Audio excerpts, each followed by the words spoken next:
As a boxer? Yeah, there's no doubt about it. And listen, what Jake Paul has accomplished is he's fighting old guys. Yes. He's fighting, all he fights are old guys and whatever. But listen, say what you want, he wins. And he makes money. So he's doing his thing, you know. Champions of the past, we have world champions of the present. Marissa Shields in the building. Joe Rogan just exposed Jake Paul, the man who built an empire on cringeworthy pranks and somehow stumbled into boxing after new complaints. From day one, Jake has been shouting into the void, begging to fight anyone who'll give him a scrap of attention. He called Conor McGregor out like owed him money. And then it was Sean Strickland. And when those didn't pan out the way he wanted, Jake discovered the art of cherry-picking fights. Jake Paul, it's clear to me you are desperate for a reality check. You know what? If I made my money impressing 4-year-olds on YouTube and managed to somehow become a multimillionaire from it, I'd probably live in a dream world too. But let me explain something to you about combat sports. There are a whole bunch of men out here who will never be as famous as you, will never make the money you've made, who would kick the living fuck out of you. This is the hardest sport in the world, and people dedicate their lives to this, and most of them never get a payday. It never pays off for the majority of fighters, all of which would fuck you up. But now, Jake's got brand new complaints. Because why deal with legitimate challenges when whining is so much easier? This time it's all about his fight with Mike, which apparently wasn't the cakewalk he expected. And let's not forget his dramatic reaction to Andrew Tate's fight offer, which Jake handled with all the maturity of a spoiled teenager being told to clean his room. I'm one of the lucky ones. I made a little bit of money. I don't have 50 million to bet with you, but I do have 3 million to bet with you. So this is your offer. $3 million. You put 3, I put 3. Winner takes all. I'm 5 years out the ring. I'm a kickboxer. Joe Rogan left everyone questioning whether the self-proclaimed boxing prodigy is more interested in boxing or in avoiding actual competition. This time, the controversy surrounds Jake's refusal to fight Andrew Tate, despite Tate's public challenge and a $3 million bet on the line. It's a move that not only raised eyebrows, but also sent social media into a frenzy. They buy it. But let's say he would call you to fight. Would you take it? Yeah, I mean, Jake and I actually talk. He's an all right guy. There was a time we were talking about fighting each other, and I think if this arrest didn't happen, it probably would have come to fruition. We'll see what happens in the future. Jake Paul, known for his larger-than-life persona and relentless self-promotion, has built a career out of cherry-picking opponents.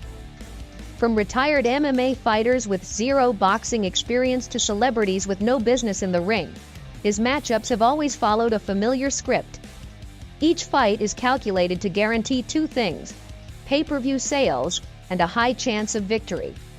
So, when Andrew Tate, a former kickboxing world champion and one of the most polarizing figures on the internet, challenged him to a fight, Jake's response, or rather the lack of it, spoke volumes. If you want to fight and you want to send a contract, send one to me.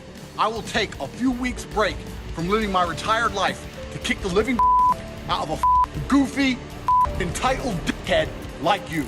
Tate's challenge wasn't subtle. He didn't just call Jake out. He taunted him with a substantial monetary bet and an open-ended offer to fight anytime, anywhere. The offer was bold, calculated, and entirely in line with Tate's unapologetically brash persona. But instead of rising to the occasion, Jake turned his back on the opportunity, opting to avoid the ring altogether. Rogan, never one to mince words, highlighted the glaringly obvious. Jake only fights when he can control the odds, and a bout with Andrew Tate doesn't come with a script.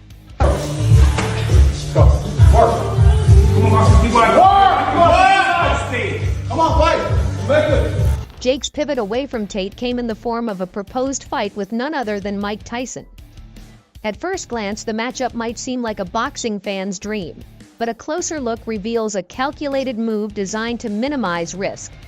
Tyson, a boxing legend, is also 57 years old and well past his prime. While Tyson's name alone guarantees ticket sales, the fight offers none of the unpredictability or genuine challenge.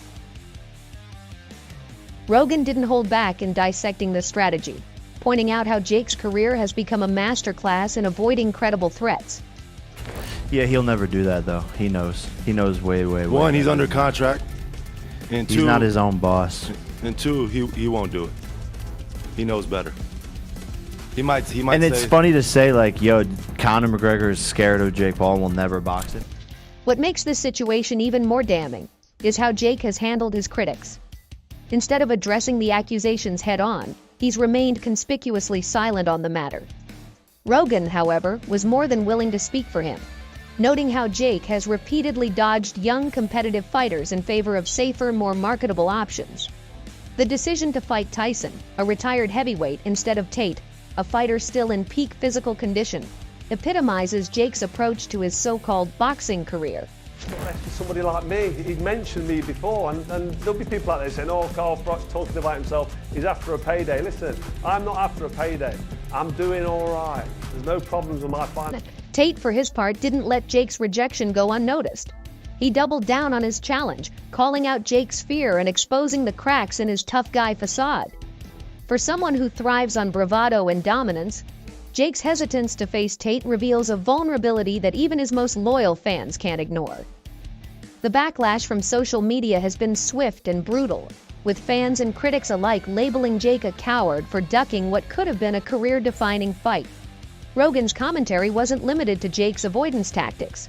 He also criticized the broader pattern of Jake's career, describing it as a series of mismatched fights designed to pad his record rather than test his skills. Whether it's retired athletes or inexperienced fighters, Jake's opponents have all shared one thing in common: they were never a real threat.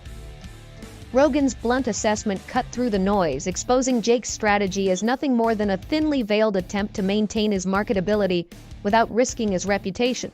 And listen, what Jake Paul has accomplished is he's fighting old guys. Yes. He's fighting, all he fights are old guys and whatever. But listen, say what you want, he wins. And he makes money. So he's doing his thing. The most glaring issue in all this is Jake's unwillingness to engage with fighters who could actually challenge him. Fighting Andrew Tate would have been an opportunity to silence his critics and prove he's more than just a YouTuber playing boxer. Instead, his avoidance has only added fuel to the fire, reinforcing the narrative that Jake Paul is more interested in showmanship than true competition.